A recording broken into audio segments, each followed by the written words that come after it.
चीज अपने पास हो तो 2 कौड़ी की लगती है, और अपने पास ना हो तो 2 कौड़ी की ही चीज हो वो करोड़ों की दिखाई पड़ती है। मन हमेशा विपरीत चिंतन करता है।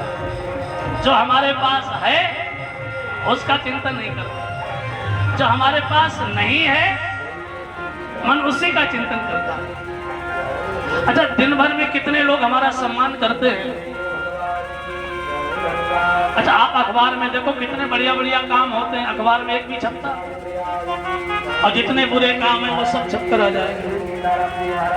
तो हमारा मन भी ऐसे ही है कि गलत सूचनाएं ज्यादा इकट्ठी करता है।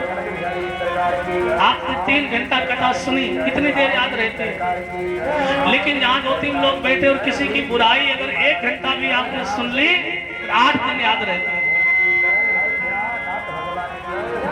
दूसरों की कमियां कंठस्थ हो जाती है कि नहीं, या कंठस्थ करानी पड़ती है, लेकिन दूसरों के जो गुण हैं वो बार बार बताने पर भी याद नहीं रहते। तो हमारे मन का स्वभाव है जो चीज अपने पास ना हो ये मन उसी का चिंतन करता है, और जिसको पा लेता है उसमें इसका रस समाप्त हो जाता है। दक्ष का भी यही हाल हुआ। बहुत लोगों ने वहां उस सभा में दक्ष का सम्मान किया, लेकिन दक्ष ने उन लोगों पर ध्यान नहीं दिया जो उठकर खड़े हुए जिन्होंने प्रणाम किया। वो ये देख रहा था कि कोई बैठा तो नहीं।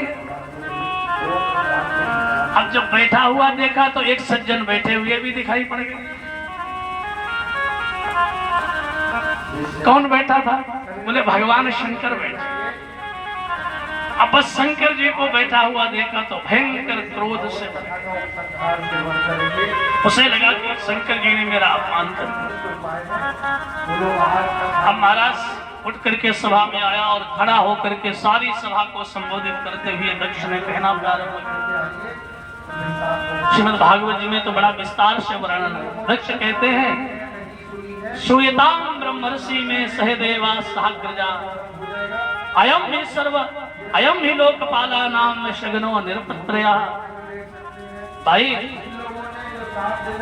मैं बड़ा योग्य हूं, मैं बड़ा बुद्धिमान हूं। उसने अपनी बड़ी प्रशंसा करके फिर बाद में धीरे से कहा, भैया हम क्षमा चाहते, हमसे एक गलती हो गई। तो लोगों ने पूछा कि क्या गलती हो गई? उसने कहा कि गलती ये हो गई कि मेरी एक मृग नयनी कन्या थी जिसकी आंखें मृग की तरह थी, बड़ी सुंदर थी, मृग नयनी कन्या। गृहीत्वा मृग सावाक्षिम पाणि मरकट लोचना। उस मृग नयनी कन्या सती का विवाह मैंने इस बंदर जैसी आंख वाले शंकर के साथ किया। गृहीत्वा मृग सावाक्षिम पाणि मरकट, शंकर जी को कहा मरकट लोचना, बंदर जैसी आंख। देखो आप सब लोग कितने योग्य हैं, सब हमारा सत्कार किए, और ये शंकर कुसंग करके इनकी बुद्धि नष्ट हो गई है। ये चिता भस्मस्ति धारिणा, ये हट्टियां लटकाए रहते हैं, कुसंग में पड़े रहते हैं, गलत संगति करते हैं, इसलिए जरा सा भी शिष्टाचार नहीं इनके अंदर। सभी लोगों ने कहा भैया क्या इन्होंने अपराध कर दिया, क्या शिष्टाचार नहीं है, क्या संस्कार नहीं है।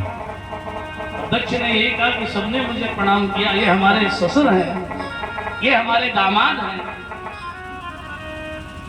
देखो सब जगह के नियम भी अलग अलग, कहीं कहीं